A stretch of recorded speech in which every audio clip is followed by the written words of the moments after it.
Perjuangan tim SAR gabungan untuk mengevakuasi korban jatuhnya pesawat ATR 42500 di Gunung Bulu Sarau, Pangkep, Sulawesi Selatan tak mudah. Jalan terjal hingga cuaca ekstrim juga jadi tantangan.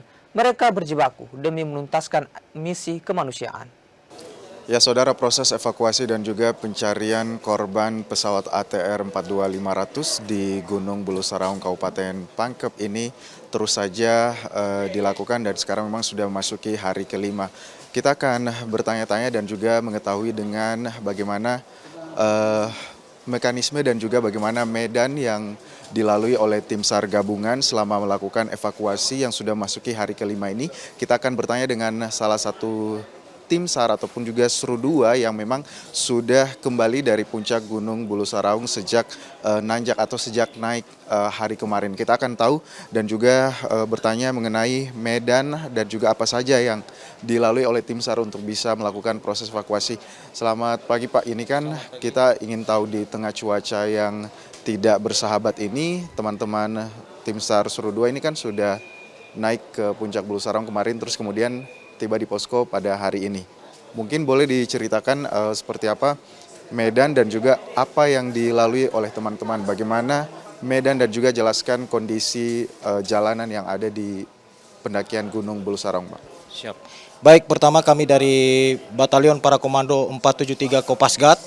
Kami juga di sini terbagi dari dua kelompok. Yang pertama kelompok SAR Udara, kemudian kami sendiri terbagi dari SAR Darat berjumlah 9 personil yang kemarin telah mengevakuasi jenazah yang kedua. Untuk medan yang kami lalui kemarin memang cukup berat karena terkendala dengan cuaca medan, terutama hujan badai, kemudian kecepatan angin 30 knot yang kami dapatkan di atas, kemudian visibility 5 sampai 10 meter. Tapi dari kami tim SAR Darat dari Kopasgat berusaha maksimal mungkin untuk bertahan mengambil jenazah yang sudah ada di bawah. Pertama kami turun pada pukul 11.37 dengan 8 personil yang turun terlebih dahulu, kemudian dari tim Paskas sendiri 5 personil, kemudian pada pukul 12:11 untuk tim kami tiba di jenazah. Setelah tiba di jenazah, kemudian kami mengirim lagi 2 personil dari tim kami untuk bantuan tali karena tali sangat dibutuhkan karena jarak dari puncak ke jenazah 350 meter. Sangat sulit sekali karena medannya sangat terjal sekali, banyak rintangan-rintangan, kemudian angin yang cukup kencang sekali. Tapi dengan semangat kami mempunyai jiwa kemanusiaan, jatuhnya pesawat ATR 42500 ini, kami bisa mengevakuasi jenazah yang kedua yang berjenis kelamin perempuan. Dengan jumlah yang mengevakuasi turun ke bawah kemarin berjumlah 14 personil, kami juga tidak bekerja sendiri. Ada dibantu dari Revale, PT Revale, kemudian dari SAR gabungan Maros, kemudian dari 1 personil dari tim Basarnas. Itu yang kami lakukan kemarin sehingga bisa kami naikkan ke atas pada pukul 15:10, kurang lebih 17:10 kurang lebih 5 jam dari titik sampai ke puncak kami angkat. Oke, ini berarti kurang lebih 5 jam dari titik ditemukannya jenazah hingga kemudian ke puncak. Terus kemudian proses pengevakuasi jenazah dari puncak hingga kemudian tiba kemarin di pos 1 itu bagaimana? Teman-teman ini menghadapi medan yang terjal itu mulai dari pos berapa? Untuk medan yang terjal setelah kami angkut dari jarak 300 meter posisi korban sampai ke puncak memang cukup terjal sekali, memerlukan waktu 5 jam. Setelah itu kami evakuasi ke pos 9. Dari pos 9 sampai terakhir memang medannya sangat sulit sekali.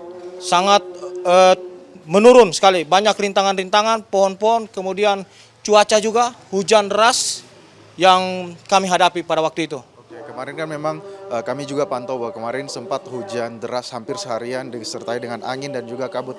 Teman-teman, apa yang dipersiapkan, peralatan apa yang kemudian bisa mendukung proses evakuasi ini berjalan dengan aman? Baik, yang pertama terutama ya perlengkapan SAR kami, mulai dari karabiner, kemudian webbing, shot body, kemudian ya perlengkapan lain untuk pengaman badan kami seperti jas hujan, biar untuk kami lebih bertahan lagi selama 5 jam untuk mengangkut jenazah tersebut. Oke, ini kan untuk mengangkut jenazah kan berarti melalui pos jalur pendakian ya, seperti itu ya. Ini apakah memang bisa dilalui untuk rame-rame seperti itu atau harus estafet bergantian atau seperti apa mekanisme pada saat evakuasi pandu atau memandu jenazah ini?